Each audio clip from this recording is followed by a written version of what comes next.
Well, yeah, I mean, for sure, because especially like in the Jewish tradition, there's a belief that dreams are actually a 60th of prophecy. So within the chaos of the mind and its kind of like habitual, like whatever it's seen, whatever it's experienced, whatever kind of is going on in the physical world that is clouding over the experience, that on a much deeper level, there are certain dreams that although the visual representation and the symbolic representation might be of things that one has seen or appear to be certain places and contexts that apply to this century, that through those means there are messages being transmitted. And I've kind of spoken about this before with Brendan, maybe even on the air, but I have extreme value towards dream and the DNA exploration, and me and Brendan were kind of shooting around that idea that the ancestry, like, which is part of your DNA, is also existing within your subconscious and unconscious. And in fact, the more that one is in tune to kind of their dream state, their subconscious through meditation and dreaming, that the more that these kind of messages and symbols can become aware, because they're not as much attuned and paying attention to what's going on the outside.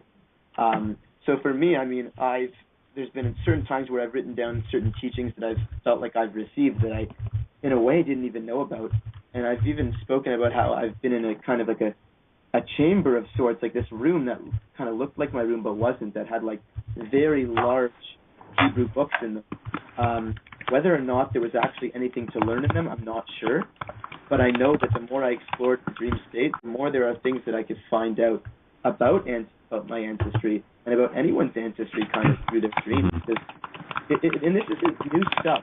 It's very easy on the typing, Justin. Many people have a strong kind of pull towards dreams, and over the centuries, we just haven't had the education. You know, in our modern world, we never went to school and talked about dreams. We kind of never had our own formulations of what they were. We kind of just were told that they're meaningless in so many ways. So, but that's not true historically.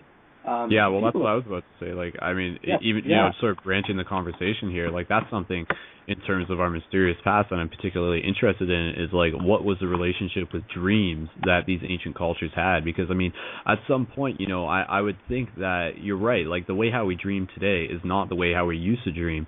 And I think there probably was like a stronger spiritual connection to the idea that, like, you know, like you do this work like in the astral at night and then you come into the physical during the day and continue to propagate that evolution and stuff like that. But at the same time, I don't know, maybe like consciousness sort of like programmed itself to be naive of the fact that it had those dream experiences. Like, I don't know, maybe people were less likely to remember the dreams. But either way, in order for us to develop a dream relationship, it does require a degree of consistency and of willpower. Absolutely. Now, guys, sorry, no, I don't want to cut you off, but I do just want to keep things rolling along.